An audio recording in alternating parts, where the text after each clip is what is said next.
Mas quantos casos podem ter acontecido por aí, né? Em ribeirinhos ou aldeias? A gente vê às vezes uns vídeos, os caras... Outro dia eu vi, acho que você até reagiu, não vi? O cara tava dentro do acampamento dele ali, a onça, ele tá na parte superior, a onça Sim, embaixo. sim. Porra, a onça tava ali, cara. Foi lá procurar um peixinho, né? Então, então, eu acho que tem muitos casos que não foram relatados. Agora, se você olhar os outros grandes predadores que tiveram a chance de se alimentar de um ser humano, não vou dizer que o cara fala assim, nossa, que delícia de carne. Não, é porque é uma presa fácil, não é muito fácil. Né? Pra que eu vou brigar com o jacaré se eu tenho um cara que não sabe nem se A gente defender? perde o quê? Na corrida? A gente perde em tudo. Perde na força? Pra onça, tudo. Você vai nadar, ela Perde nada. nos sentidos? A onça enxerga melhor? Ela não enxerga, ela não tem a visão do ser humano colorido, etc. Mas ela tem uma A gente boa perde visão. pro inseto, cara, não vai perder pra onça. A gente perde pro inseto, irmão. Não adianta correr. Não adianta Da onça, correr, nem trepanhar, inclusive, nem é nadar. uma das estratégias boas, Vilela. Você vai com um amigo mais gordinho, que corra menos que você. Você não precisa correr mais do que a onça. O famoso amigo da Corre, floresta. Você precisa só correr mais que o gordinho. mas a pior coisa é que tenta correr. Por quê? Se você correr, você estimula ela a predar. A caça? Claro. Acende, bicho. Acende o bicho. O E bicho se eu correr em direção a ela? Essa é uma boa melhor estratégia. É, melhor do que Gritando fugir dela. com a É? melhor. E ela fica só de boquinha aberta esperando. Não, O trouxa. ela vai pensar, pô, o que esse maluco tem? Ele tem alguma... É um blefe, cara. Você tem alguma carta na manga que ela não sabe, entendeu? eu tive muitas vezes em frente de onça. E assim, tive vezes que eu desci no barranco no ímpeto, Sei. porque a gente quer continuar a gravar. A onça tava lá, a gente desce no barranco e continua gravando ela ali. E ela te A onça- encarando? Então, aí eu já tive diferentes situações, que você vê, ela olha pra você, ela fica com a cauda assim, e ela fica olhando Quer pra dizer você. o quê? A cauda assim, atenção? Com um gato, ela alerta? fica. Ela tá instigada, assim. Ela tá curiosa, tá olhando e fica com a cauda mexendo. Então, assim, se ela. Você vê pelo comportamento dela, se ela tem interesse. Então você não vai fazer isso. Eu nunca tive na minha vida que levantar os braços pra fazer coisa. Eu vi outro dia também uma cena no meio da mata, os caras também, entendeu? Um vídeo que os caras fizeram. A onça ali, os caras. Gritando É. e ela vem pra cima. E ela veio pra Mesmo cima. batendo, fazendo barulho. Então, isso intimida ela. Se você sair correndo... Onça é que nem ser humano tem personalidades Tem, diferentes? pô, Não é tem, uma claro. coisa Não. geral assim? Não. É mesmo? Gosto do mano. Pô, ela pode estar num dia bom, num dia ruim. Mas eu tenho uma certeza de uma coisa. 2 caras em cima da moto é infinitamente mais perigoso do que onça. Pelo menos no Rio de Janeiro é assim mais ou muito menos. raro acontecer, mas quando acontece é um alerta pra gente. Depois até a gente vai dar uma olhada nas imagens da captura dessa onça que eu trouxe, o pessoal da Reprocon mandou. E assim, se a onça não tivesse... Quando aconteceu, eu fico às vezes meio intimidado de falar certas coisas lá, porque a gente tem toda uma classe de biólogos e tem muitos românticos, né, com relação a isso. E às vezes fala assim, tá indo? Não, é o ser humano que tá invadindo a gente. Isso é meio cansativo, porque assim, sim, a gente já sabe que o ser humano tá ali. E, inclusive, neste caso específico, tava interagindo com essa onça. O que tudo indica, tinha alimentação ali da onça, né? Pra turismo, né? Eu vou te falar algo... Não, cara, mas Não sei. tinha gente ali perto. Com ali. a propriedade de 100%, tá? Porque eu estive na região, gravei essa onça, eu estive com fotógrafo, com coisa, porque naquela época falaram, tem uma onça que tá dando mole ali. Eu fui, nunca usei, porque eu vi que era cevada. Eu tenho as imagens, até falei pro Negão buscar, porque acho que a gente vai até mostrar isso aqui, pra mostrar o que é a diferença de uma onça que você faz observação, que ela não foi cevada, e uma onça cevada.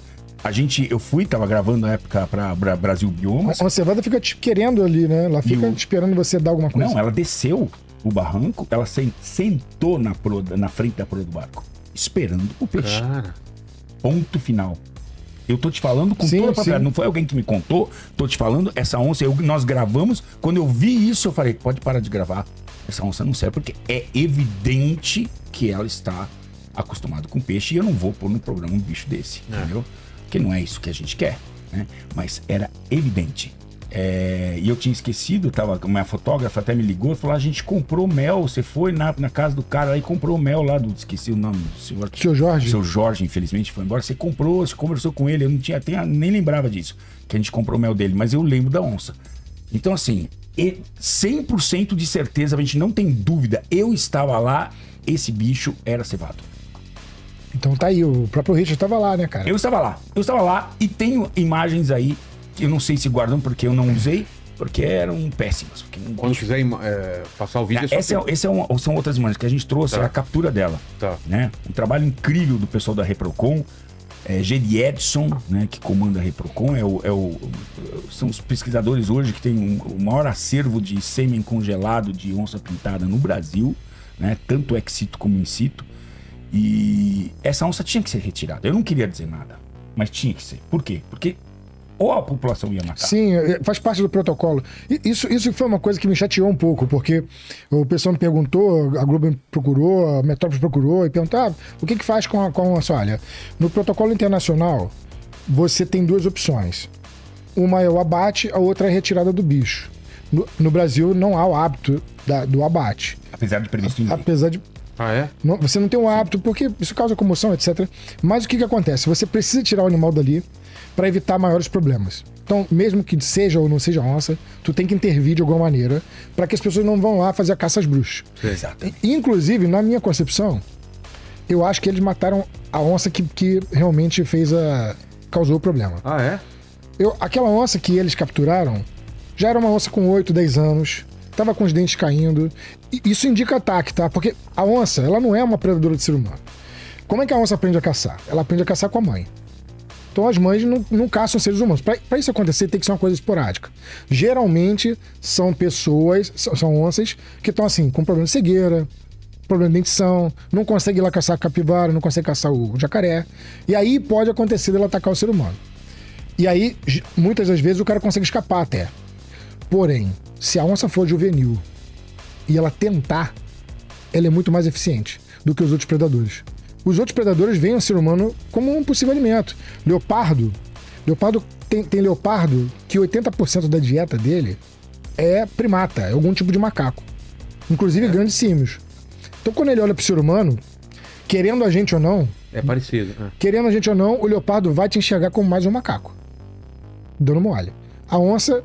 O que aconteceu com a onça? A onça existia aqui na América. Aliás, tinham vários animais aqui na América. Inclusive, há 4 mil anos atrás, você tinha mastodonte, parecido com um elefante. Você tinha megatherium, você tinha outros animais que existiam aqui. Então, o ser humano chegou aqui, os povos indígenas chegaram aqui e começaram a lidar com esses animais. A gente romantiza muito os povos indígenas nesse quesito, que eles são melhores na preservação. De fato, são. Não tem comparação do povo indígena com o homem branco. Mas os povos indígenas também tiveram seu papel na extinção de vários animais.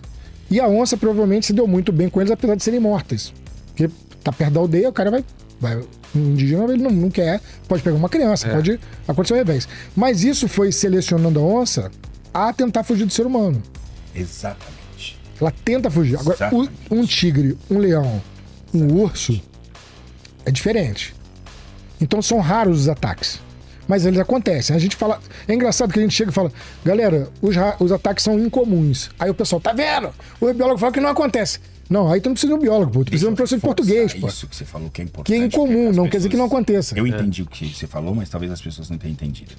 As onças que sobreviveram são aquelas que não enfrentaram o ser humano e passaram essa genética adiante. Sim. Talvez as pessoas não tenham entendido isso, entendeu? Então, elas se deram bem com a presença. As que foram pra cima do ser humano, que inevitavelmente nós tivemos esses embates durante esse, né?